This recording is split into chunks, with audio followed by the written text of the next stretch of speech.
کریم صلی اللہ علیہ وآلہ وسلم نے فرمایا، نہ کوئی بوڑھا جنت میں جائے گا نہ ہی کوئی کالا۔ تو یہ سن کر حضرت بلال حبشی اور جناب عباس رونے لگے۔ بسم اللہ الرحمن الرحیم۔ السلام علیکم۔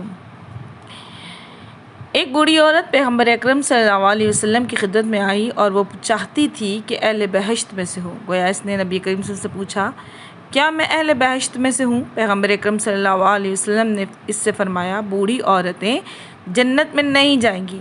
وہ روتی ہوئی پیغمبر اکرم صلی اللہ علیہ وسلم کی محفل سے باہر آئی۔ بلال حبشی نے اس کے رونے کا سبب دریافت کیا کہ کیوں رو رہی ہو۔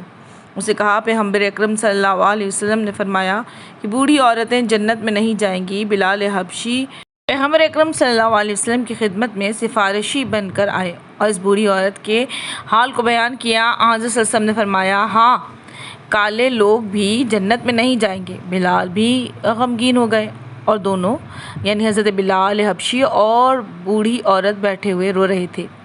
جناب عباس پیغمبر اکرم صلی اللہ علیہ وسلم کے چچا نے ان سے رونے کا سبب پوچھا کہ کیوں گریہ کر رہے ہو؟ انہوں نے پیغمبر اکرم صلی اللہ علیہ وسلم کی بات یعنی کالے اور بوڑھی عورت جنت میں نہیں جائیں گے ان کو بتائی۔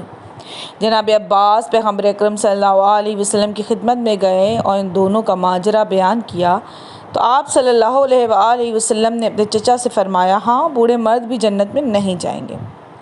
تو یہ سن کر جناب عباس بھی سخت پریشان ہوئے اور محزون ہوئے۔